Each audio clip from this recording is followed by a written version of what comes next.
Next, we'll move over to our seated surface as we begin our seated segment. We'll begin with ankle circles. So again, it's ideal if your feet are hanging up off the ground so that you don't have to have any extra tension as you're hiking those legs up to avoid hitting the ground. So we'll get set up on your seated surface. Upright posture, we want to make sure that we're not falling forward or overextending backwards. So once you're in that upright posture, feeling your core and upper back, we'll begin with our ankle circles, and these will be performed slow and controlled, moving through that full range motion. Just like when we talk about our wrist circles and making sure that we're not rotating our forearms as we're rotating the wrists, the same concept holds true on our ankle circles. We want to make sure that we're not swinging our lower legs, that the lower leg is staying locked in place, and then that movement is truly occurring at the ankle joint. We'll perform this movement 10 seconds one direction, and then we'll switch 10 seconds moving the opposite direction. So we'll put 20 seconds on the clock, and we'll begin.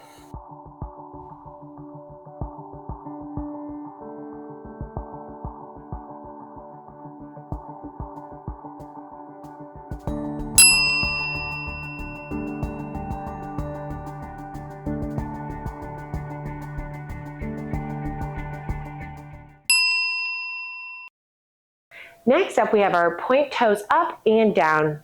So just like our ankle circles will be in the seated position, we'll point the toes down, just like we're pushing on the gas pedal, and then we'll peel our toes up, trying to bring the toes towards the shin. Again, this will be a controlled movement, feeling the muscles activate on the back side of our legs as we push down, and then the muscles on the front of our shins activate as we pull our toes up. And this one, just like with our ankle circles, we want to make sure that we're not swinging our legs so that the lower legs are staying in place, and this movement is truly just occurring at the ankle joint. So go ahead, we'll make sure that you're in your upright position in your seated posture, and then we'll point those toes down and peel them up for 20 seconds.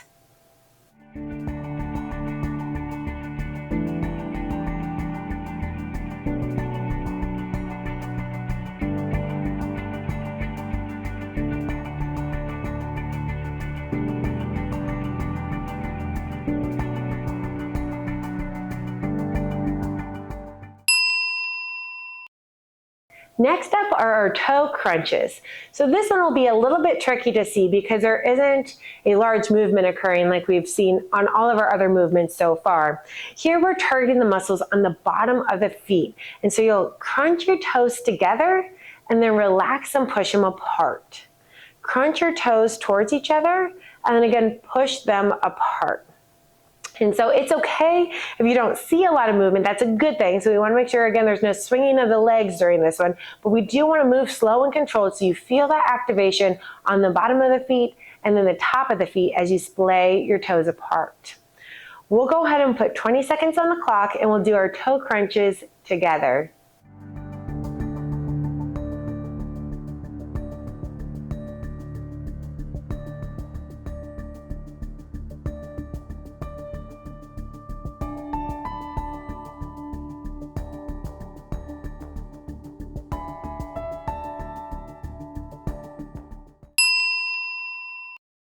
The last movement we have in our seated position is our seated knee extension. So just like all of the other movements, we want to make sure you have this upright posture, and we'll do one leg at a time. So as you bring your leg up, we'll bring toes towards the shin, aiming for full knee extension, so where that knee is locked out, and then controlling back down. So here we're activating that quad muscle, feeling that quad activation under our hand, and then again controlling back down. Of all of the movements, this is the one that you're probably most likely to lean back to try to get that full knee extension. So again, we want to make sure that we're not moving our pelvis or upper body as our leg is moving upward. If you have a lot of hamstring tightness, you might find that it's hard to peel your toes up towards your shin, and then you're welcome to keep it in a more neutral or even a toe pointed position if you need to for the time being to ensure you're getting that quad activation and not being limited by hamstring tightness. We'll go ahead and put 20 seconds on the clock for your right side, and then we'll perform that same movement on your left side for an additional 20 seconds. We'll get set up here and begin.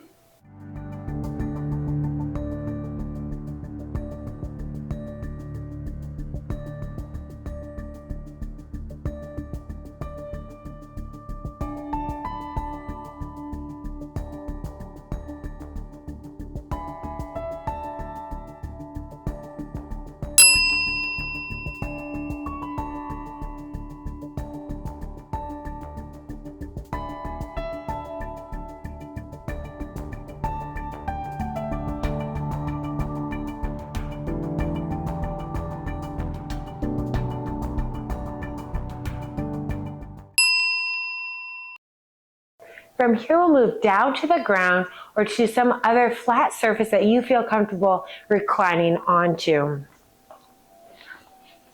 Our first movement will be our glute bridge. And so we'll perform this with our heels on the ground and our body reclined onto that flat surface. And I will have you relax that neck so everything is in a nice neutral position.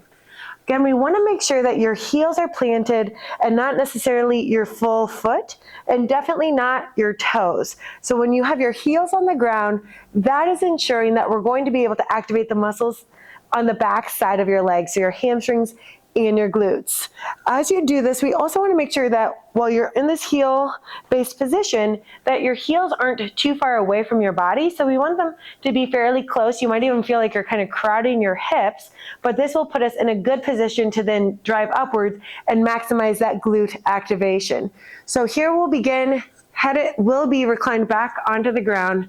We'll lift, short pause, and control back down. Here we're trying to get the hips to be in alignment with the knees down to the shoulders, and we don't want to overarch and lift too high. So everything in nice neutral position. And then once you get to this position, and even on the way up, you want to feel your heels kind of pulling towards your hips. And so that will be that hamstring and glute activation where you're almost trying to pull the floor towards you to get that activation. And then again, control back down. As you come back down, try to keep your hips just above the ground so there's still a little bit of tension in those muscles and everything's not fully relaxed. So go ahead, I'll have you get set up for this movement. We'll start heels on the ground, fairly close to the body, and we want to watch that we're getting that full hip extension, but not overextending. We'll put 20 seconds on the clock and we'll begin.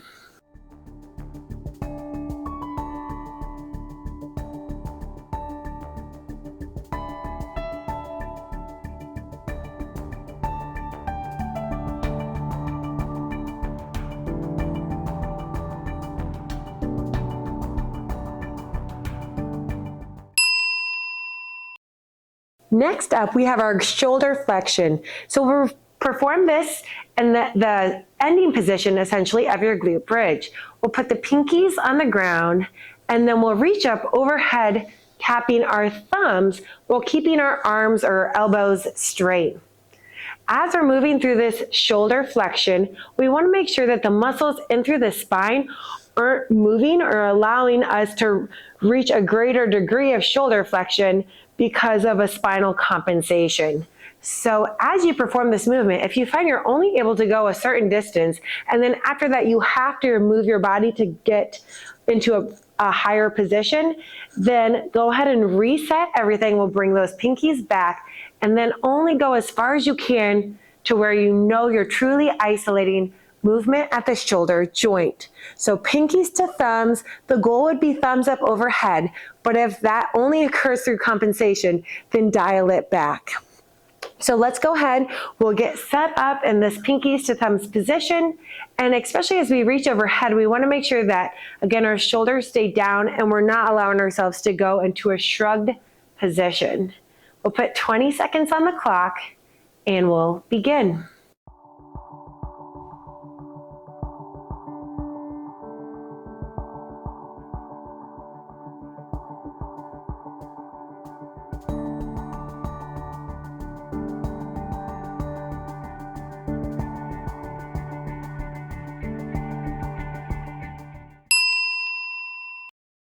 The last movement we have on the ground is your straight leg raise. So you'll recline onto the ground, one knee will be bent, the non-moving knee, and that foot will be flat on the ground.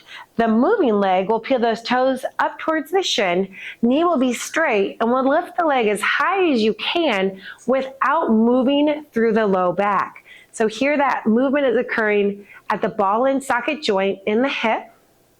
You should feel that quad activation, but then you'll probably also feel a hamstring stretch. So here we want to make sure we control all the way up and then control all the way back down so we're not collapsing and letting gravity kind of pull us into this ending position. We'll perform this movement 20 seconds on one side and then we'll switch 20 seconds on the other. So let's go ahead and we'll get set up, reclined on your back, toes straight ahead, and we'll keep the spine in neutral as we lift our straightened leg.